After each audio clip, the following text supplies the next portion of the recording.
Alan, thanks for your time. I know that you don't have time a lot today, you're always busy, but Wall Street Journal is a very important, I would say, newspaper and resource and media for any kind of analyst in the world, including Ukrainians, because it's very difficult to understand what is going on in American politics, and I try to analyze all the resources: Wall Street Journal, Bloomberg Politics, Wall Street, Washington Post.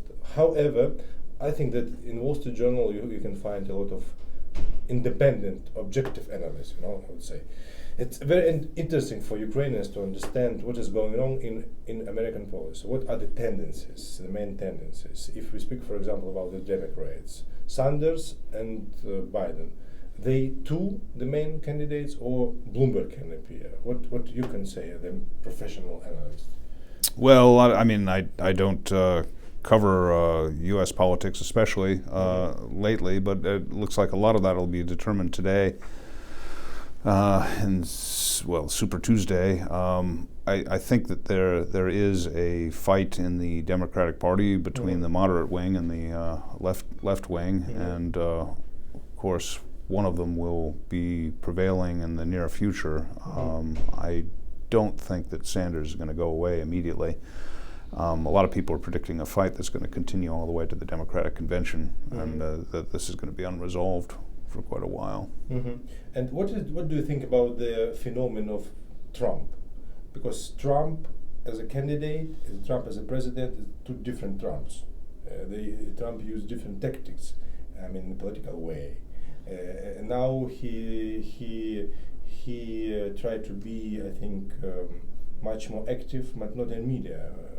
In real policy, in foreign policy, inside United States. How foreign policy is important for electorate in the United States? Well, I think that there is, a long-standing isolationist trend in America, and that Trump is appealing to that. He is sort of asserting himself in various ways in the term of his presidency. One of the most interesting things about Trump is that he does seem to try to fulfill various campaign promises that he's made that are extremely controversial, and which a lot of people didn't seem to take him too seriously when he said them. Pushing for withdrawals from various places and stuff like that. I don't know that. The fact that you're saying that he's actually doing things, I think probably he would say that he always did things, and that that was always his intention, and we shouldn't be too surprised. Whether I don't know. It does. Is some question about how much of it is showmanship and how much of it is reality. I'm not one who can really judge on that. I suppose his main critics would say that it is a lot of it is show, that it's not about policy. And when you speak about foreign policy, about Russia and Ukraine, I know that you worked in Russia. You have a lot of friends. You were in Ukraine. The post-Soviet situation. If we speak about journalism and journalists in United States, when we speak about Ukrainian American problems, Ukrainian, Russian problems, what do you think? Can journalists in the United States distinguish Russia and Ukraine in political sense? Not in the state, they're independent, but in the political sense. Or mostly when we speak about Ukraine in the United States, when you speak about Ukraine, mostly you write about it when you prepare some kind of analysis about Russia. So can you distinguish the political reality? I think that there's actually been a lot of there's actually been a lot of recognition about what Ukraine is for two reasons in the United States recently, and that was one, the invasion of Ukraine. The seizure of Crimea. And the second one was this political scandal, and because of that, before there wasn't any. It was very difficult for the general public to understand that Ukraine really was even a separate state. Because not much attention was paid to it. That's the positive side of what has happened. The negative side is that when there are a lot of people paying attention to Ukraine, they'll study it a little bit, but not very much.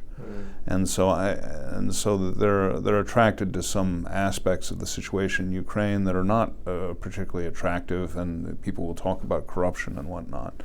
I think that it would be more healthy for Ukraine if it was less in the news, frankly, if it became less of a political controversy for the United States. But I do not think that is going to end until the end of the U.S. presidential elections. Actually, that was my last question. Yeah.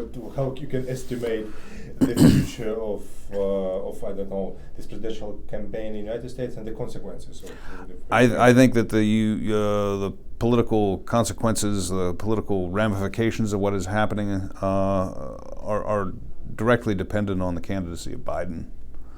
I thought that, frankly, that Ukraine as a political issue in the United States was going to be over with the death of his campaign, but it hasn't happened because of his resurgence back in South Carolina.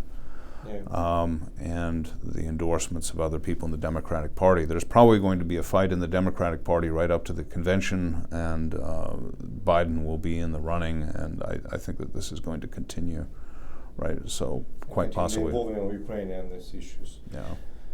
Unfortunately, I agree. Unfortunately, because we always try to avoid, in Ukraine, this American internal political battle, but unfortunately I think it's very difficult to do it. But this is political reality. Thanks Alan, for your interview, for your time. Not at all. I think we will see each other in the future. Thank you. Kiev, maybe. Yeah.